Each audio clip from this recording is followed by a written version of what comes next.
Amém?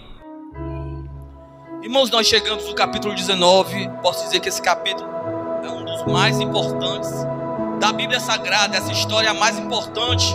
19 e 20 é a história mais importante da Bíblia Sagrada, porque esses dois capítulos, 19 vai falar sobre a morte, o capítulo 20 a ressurreição, e o capítulo 21 os dias após Jesus ressurreto com os discípulos.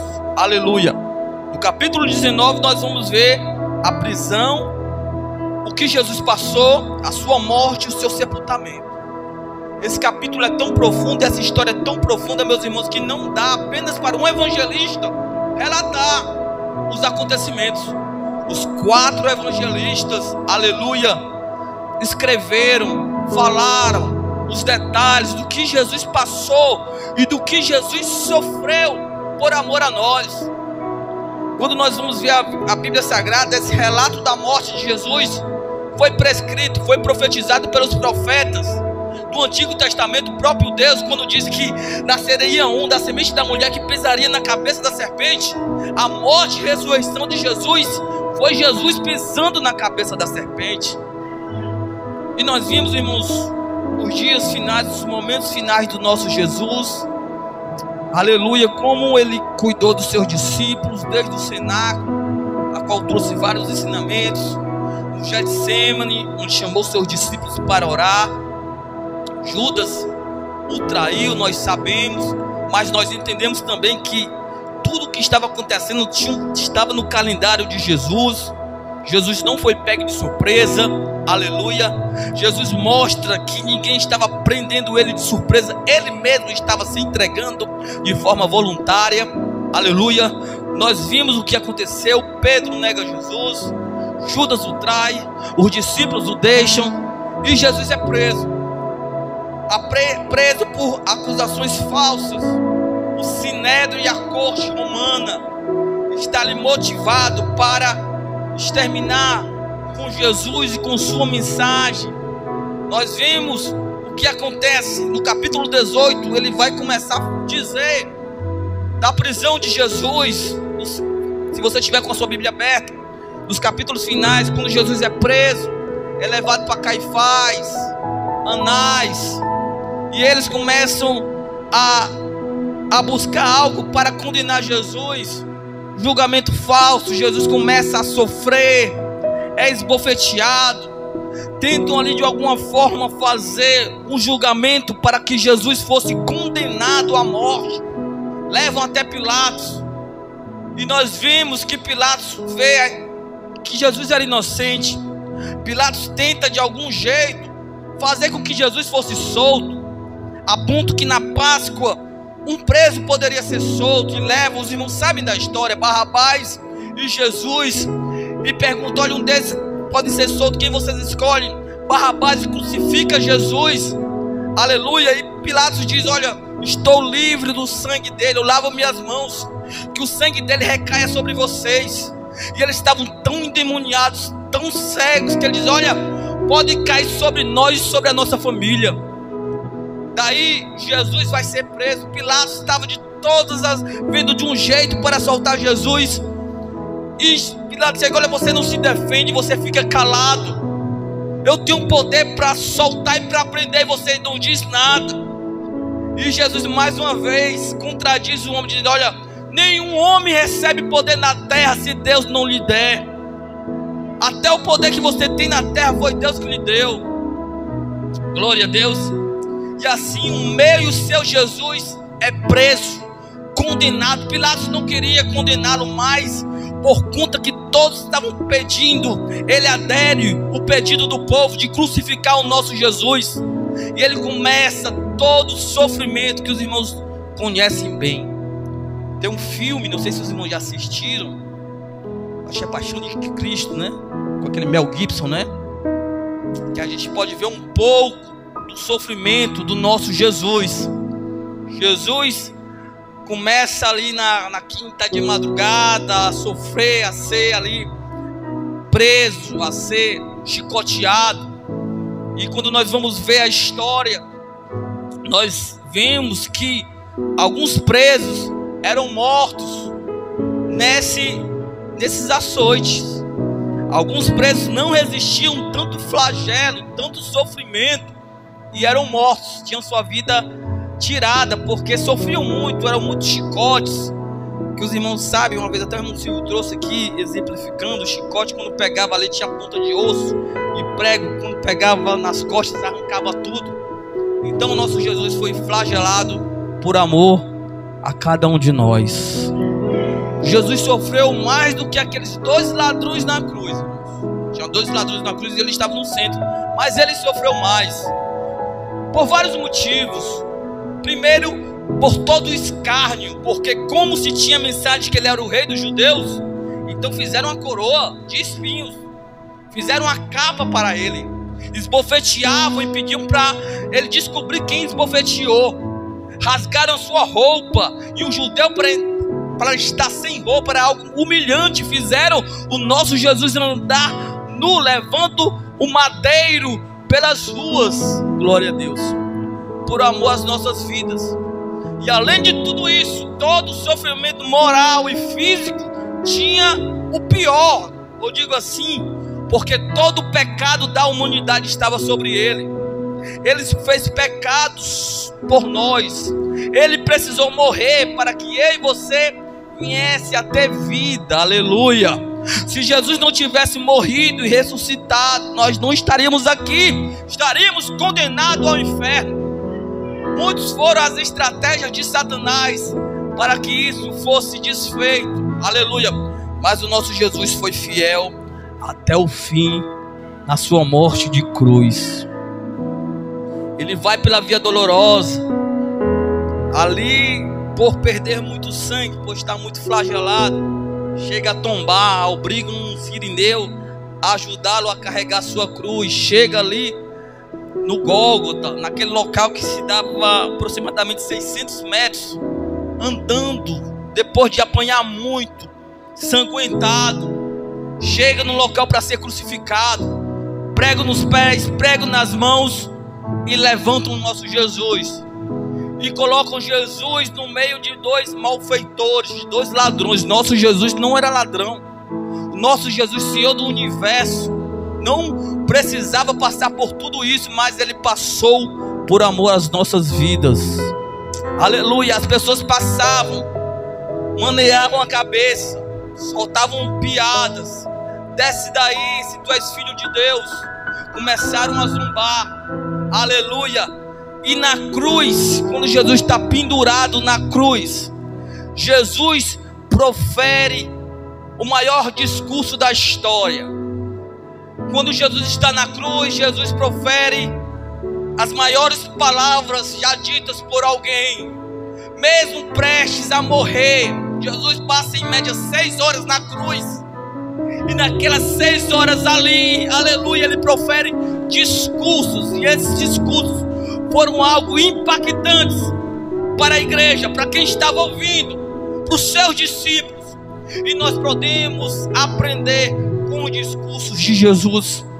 Eu pedi ao Senhor o que eu devo falar nesta noite, e o Senhor nos lembra da sua mensagem, do que ele disse, das palavras que ele falou, das frases que ele disse antes de fechar os olhos, aleluia, entregar o seu espírito para o Pai.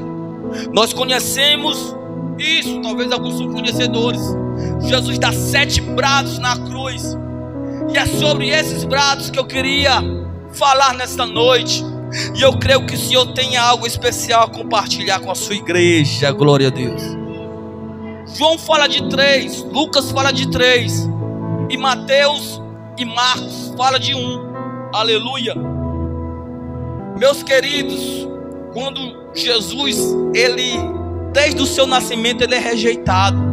Os irmãos sabem, não tinha onde nascer, seus irmãos lhe rejeitaram, não criam na sua palavra, seus discípulos lhe abandonaram. Ele foi preso injustamente, foi condenado de forma injusta. As pessoas zombavam dele, escarneciam dele, não davam crédito à sua pregação. Seus amigos lhe traíram, lhe venderam. Jesus estava praticamente ali, aleluia, sofrido toda espécie de escárnio, de humilhação, tanto moral como física. E o nosso Jesus estava ali. Mas a primeira brado que Jesus dá está em Lucas, capítulo 23, versículo 34. Se os irmãos quiserem anotar, aleluia. O primeiro brado que o meu e o seu Jesus dá, a primeira oração que o nosso Jesus faz, é a oração, irmãos, de perdão. Aleluia. Jesus, aleluia, naquela cena, ele abre a sua boca, não para amaldiçoar, que ele tinha um poder para isso, não para condenar, que ele tinha um poder para isso, não para dar um veredito contra seus inimigos, que ele tinha o poder para isso, porque todo poder era dado para ele. Mas a primeira atitude que ele tem é de levantar a voz para o Pai e dizer: Pai, perdoa-lhes, porque eles não sabem o que fazem. Aleluia. Meus irmãos, no momento mais aflito, antes de entrar aqui nesta parte, eu queria falar duas coisas rapidamente para a igreja.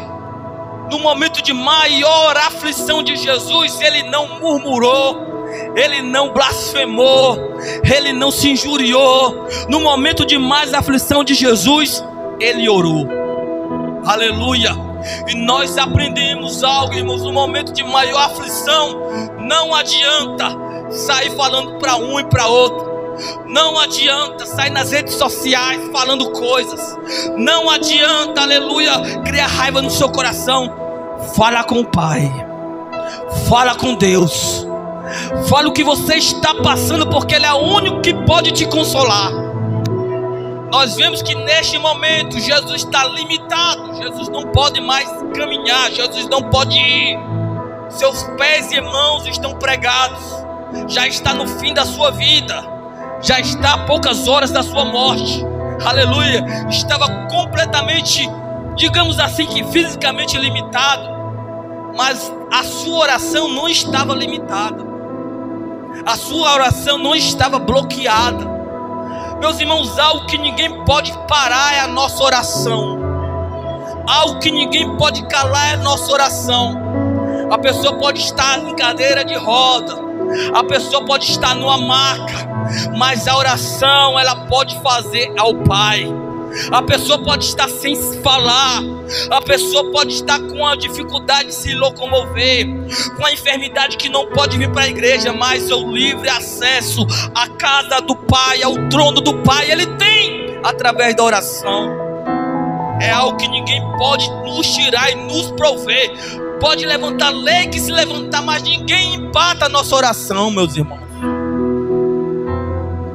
E Jesus diz: Pai, perdoa-os, porque eles não sabem o que fazem. Uma das primeiras coisas, irmãos, que eu aprendo aqui é: se Jesus percebesse que não era possível o perdão para essas pessoas, Jesus não tinha orado. Se Jesus entendesse que aquele que estava lhe chicoteando, o perdão não poderia alcançar ele, para que Jesus tinha orado? Mas Jesus orou por eles, porque sabia que o perdão do Pai também poderia alcançar eles. E eu entendo com isso, irmãos. Jesus orou por aqueles malfeitores, aquelas pessoas maus. Então a gente não tem nenhuma pessoa que a oração de Deus não possa chegar. Não tem ninguém que a oração que você faça não possa transformar essa pessoa. Então eu pego esta palavra de esperança para a gente continuar orando. Não importa se aquela pessoa da sua casa é o inimigo de Deus. Não importa se aquela pessoa da sua casa blasfema de Deus. Não importa se aquela pessoa da sua casa não dá crédito à mensagem de Deus. Mas ore. Ore que Deus pode fazer a transformação e a mudança. Aleluia. Glória a Deus. Não há ninguém que o Senhor não possa transformar. O exemplo é o apóstolo Paulo. O exemplo é você. O exemplo sou eu. Aleluia. Jesus orou por aqueles que talvez lhe esbofetearam, aqueles que escarneceram. Você é filho de Deus, vai. desce da cruz. Jesus orou por eles. Talvez outrora era você que talvez antes de ser crente fazia chacota com quem era crente, zombava de quem era crente, mas a graça te alcançou e hoje você está aqui. Aleluia! O perdão de Deus nos alcançou e nós estamos aqui glorificando o nome do Senhor. Aleluia! Esta oração, irmãos, Jesus pediu que o Pai lhe perdoasse aquelas pessoas que lhe fizeram tanto mal. Aleluia! E como é difícil liberar perdão, como é difícil perdoar, como é difícil, aleluia, que alguém que te machucou não vinha doer mais, mas Jesus orou para o Pai lhe perdoar. Jesus perdoou quem tinha feito muito mal para ele. Então nós aprendemos que nós podemos também sim exercer o perdão de Deus. Jesus diz: olha, Pai, perdoa porque eles não sabem o que fazem. Irmãos, eles entendiam que estavam matando Jesus, mas eles não entendiam o que isso estava representando no mundo espiritual. Eles não estavam entendendo que eles estavam crucificando o Filho de Deus. Aleluia! E às vezes, meus queridos, as pessoas falam tantas coisas por ignorância, por não entender. Aleluia! A gente vê cada pessoa falando barbaridades. Aleluia! Porque não conhece o Jesus que nós conhecemos, não conhece a transformação de Jesus que nos alcançou. O que nós podemos fazer, irmãos, é orar por eles. Aleluia! E Jesus orou, não dizendo: Senhor, abençoa-os, Senhor, abre porta para eles, Senhor, Pai, perdoa-os. Jesus orou pedindo que o Senhor concedesse a maior necessidade do homem, é o perdão de Deus. A maior necessidade que o homem tem é ser perdoado dos seus pecados por Deus. É a maior necessidade. Aleluia! Que quando nós obtemos esse perdão, a paz de Deus nos enche o coração. Eu não sei como você está aqui nesta noite, mas se você se arrepender, há perdão para a sua vida. Não importa o que você fez, o que praticou, não importa. O importante é que há perdão para você. Aleluia, glória a Deus. O primeiro brado que Jesus dá na cruz é o brado de perdão. O segundo brado que Jesus dá na cruz está em Lucas 23, 42 e 43. Foi para o ladrão na cruz. O primeiro foi de perdão, anote aí no seu coração. E o segundo foi de salvação. O ladrão disse: Senhor, lembra-te de mim quando vieres em teu reino. Versículo 43, Jesus diz: em verdade te digo que hoje mesmo estarás comigo no paraíso. O interessante, meus irmãos, é que em Mateus vai dizer, se vocês lerem em Mateus essa história, os dois ladrões estavam blasfemando de Deus, os dois. Mas parece que esse ladrão vê ali Jesus liberando perdão e ele se arrepende. Ele vê que Jesus era diferente. Enquanto um estava dizendo: olha, se tu és Cristo, se tu és o Filho de Deus, desce da cruz e salva-te a nós mesmos. O outro ladrão, que não existe ladrão bom, todos eram ruins, diz: olha, você estando nessa condição, você não teme a Deus. Nós estamos aqui porque merecemos, mas este nada fez. Senhor, lembra-te de mim quando entrares no teu reino. Glória a Deus. Jesus está no meio. E eu entendo, irmãos, que isso tudo tem um significado. Jesus está no meio daqueles dois homens, porque isso é o retrato da humanidade. Jesus é o divisor de águas da humanidade. Pessoas aceitam, pessoas rejeitam. Aleluia, uma mensagem é pregada, um grupo aceita a mensagem, o outro zomba da mensagem e não quer Jesus. A salvação é estendida para todos, mas nem todos querem. Aleluia, como este caso. Jesus diz: olha, hoje mesmo estarás comigo no paraíso. Aquele homem aproveitou a última oportunidade dele. Mas pastor, quantas oportunidades eu vou ter? Eu não sei. Aleluia, eu nem sei quantos dias eu vou ter.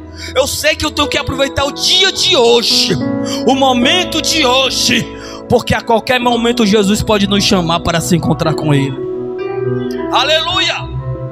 E Ele diz: hoje mesmo estarás comigo no paraíso. E esse comigo, irmãos, aponta para a comunhão com Deus. Aleluia. Este homem não foi salvo por obras. Quais obras que esse homem tinha? Um ladrão. Pelo contrário, feria pessoas, machucava pessoas, lesava pessoas. Mas esse homem se arrepende. Todos aqueles que se arrependem, não importa o passado, não importa se matou, se roubou, se adulterou, se arrependeu, tem perdão para a tua vida. Se confessou Jesus como Salvador, tem perdão para a tua vida.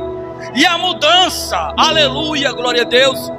Jesus diz: hoje mesmo estarás comigo no paraíso. Comunhão com Deus, comunhão com Jesus. Sabe o que é o inferno, irmão? O inferno é o lugar que muitos buscam não ter comunhão com o Senhor. No inferno vai estar aquelas pessoas que não quiseram comunhão com o Senhor e vão viver da forma que eles querem, completamente longe de Jesus.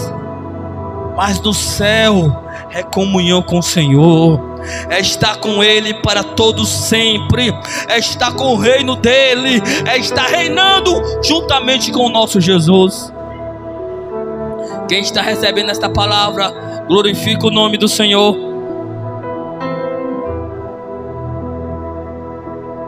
Esse homem, a salvação foi imediata, instantânea. Não importa o que acontecer agora com o seu corpo. Há historiadores que dizem que os corpos dos ladrões, que não tinham covas, não tinham onde sepultar, eram comidos pelos abutres.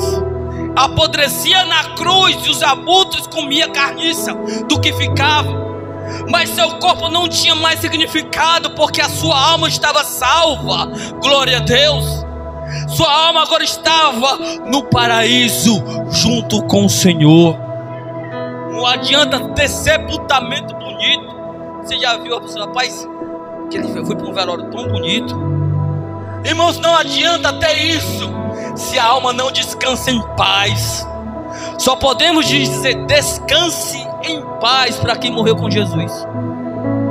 Quem não morreu com Jesus, infelizmente, não terá um descanso em paz. É só para aqueles que morreram com Cristo. Louvado seja o nome do Senhor. Primeiro, brado de perdão. O segundo, de salvação. E o terceiro está em João 19, 27. Qual é o de cuidado? João 19 e 27. Jesus diz para João: eis aí a tua mãe. E ao discípulo: aí está a sua mãe.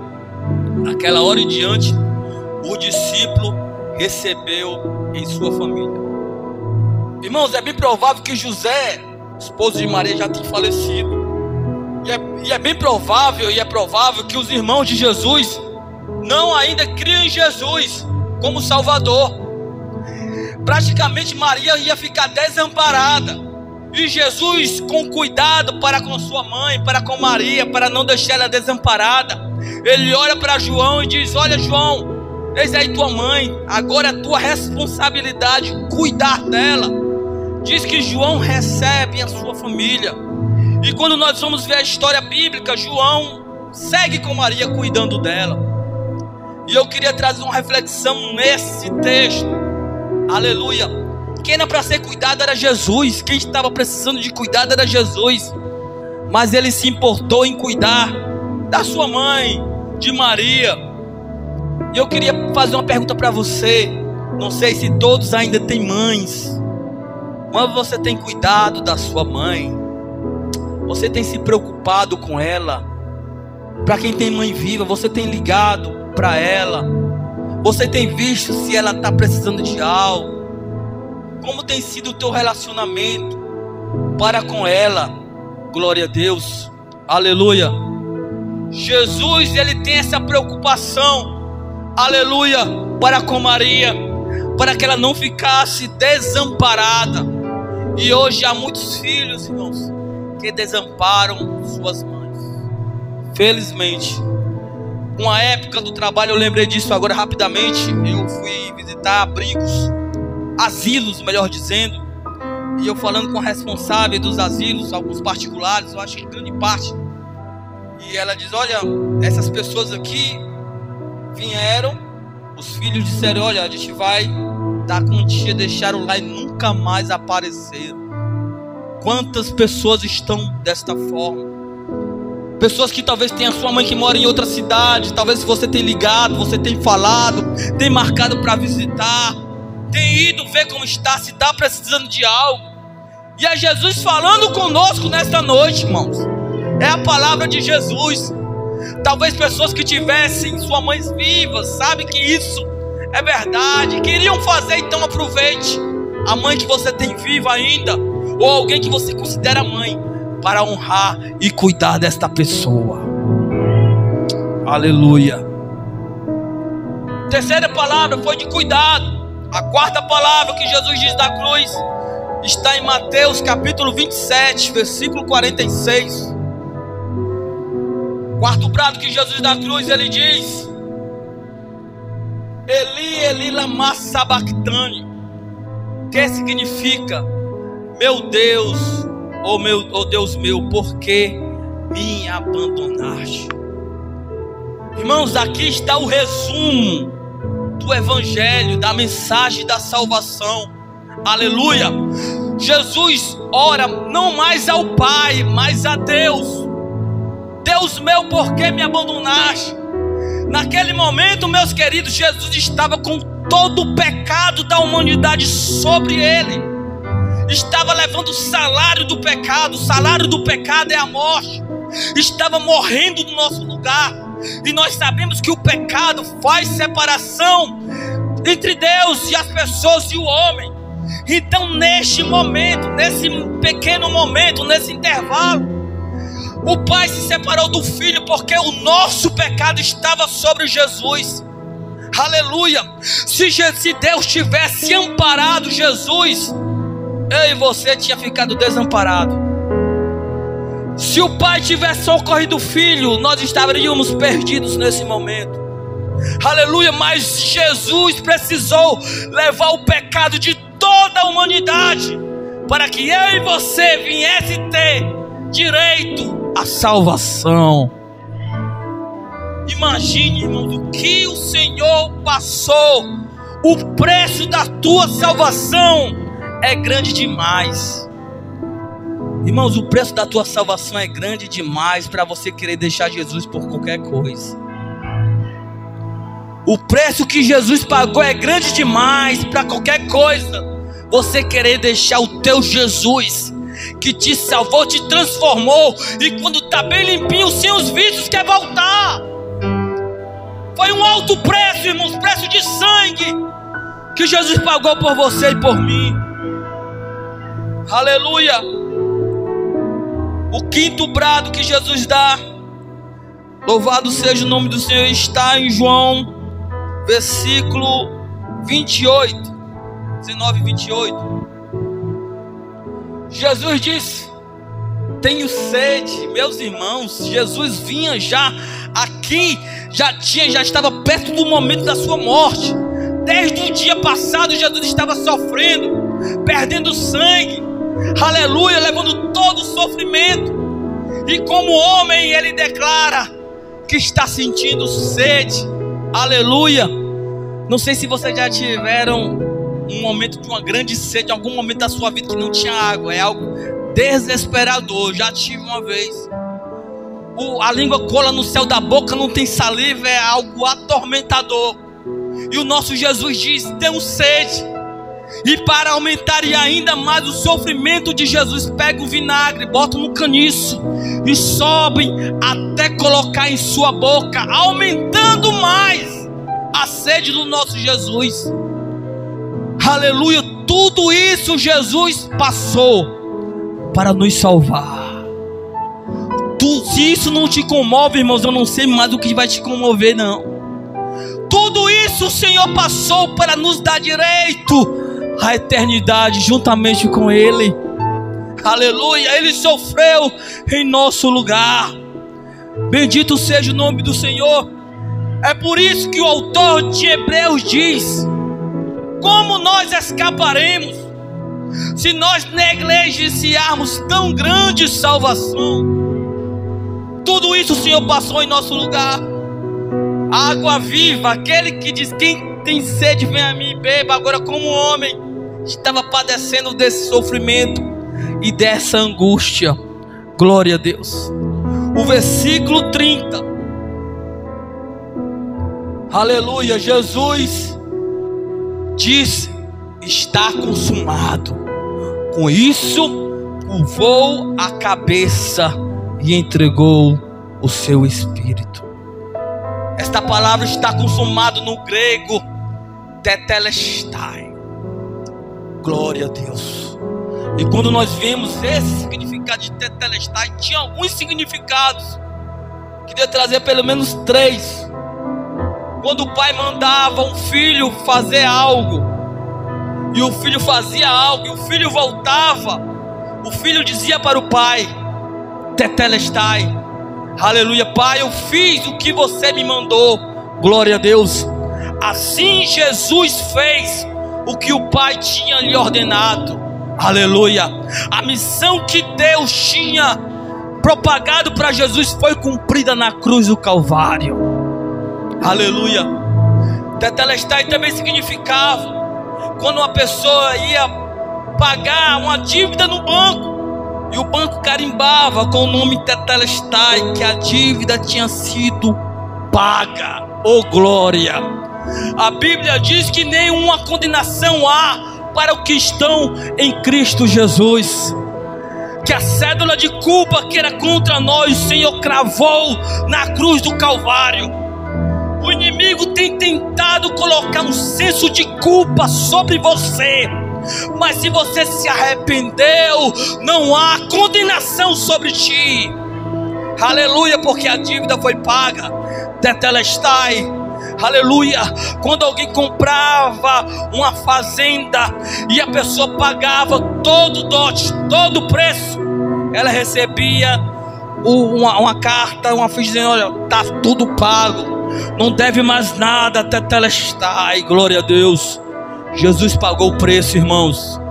Jesus pagou o preço por você e por mim. E hoje nós estamos aqui glorificando e adorando o nome de Jesus. Adore a Ele, porque o preço foi pago. E hoje nós estamos aqui exaltando o nosso Jesus. E o último discurso de Jesus na cruz está em Lucas capítulo 23, versículo 46, que diz: Jesus bradou em alta voz: Pai, nas tuas mãos entrego o meu espírito.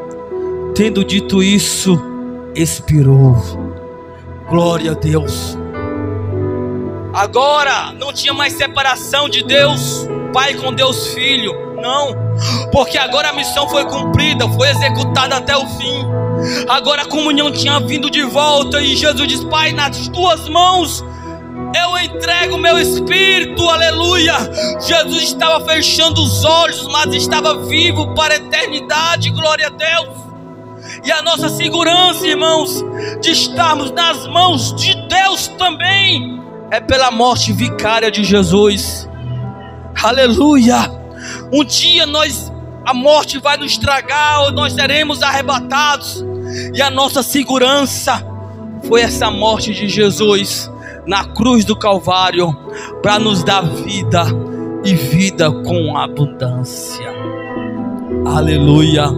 E hoje o nosso Jesus está aqui, assim como Ele esteve ali no Calvário. Aleluia. No meio de pessoas, algumas aceitarão, outras negarão, não reconhecerão o Senhor como Salvador da sua vida. Mas a oportunidade é para todos, mas a palavra de salvação é para todos. Esta mensagem é para você que está aqui, você nos assistindo. Jesus morreu na cruz para nos salvar. Fique de pé em nome de Jesus e vamos fazer uma oração. E eu pergunto se tem alguém aqui nesta noite que queira vir aqui entregar sua vida para o Senhor, que queira vir aqui, aleluia, se reconciliar com Jesus, que ouviu a voz de Jesus, que necessita tomar atitude como aquele ladrão que reconheceu que precisava de salvação.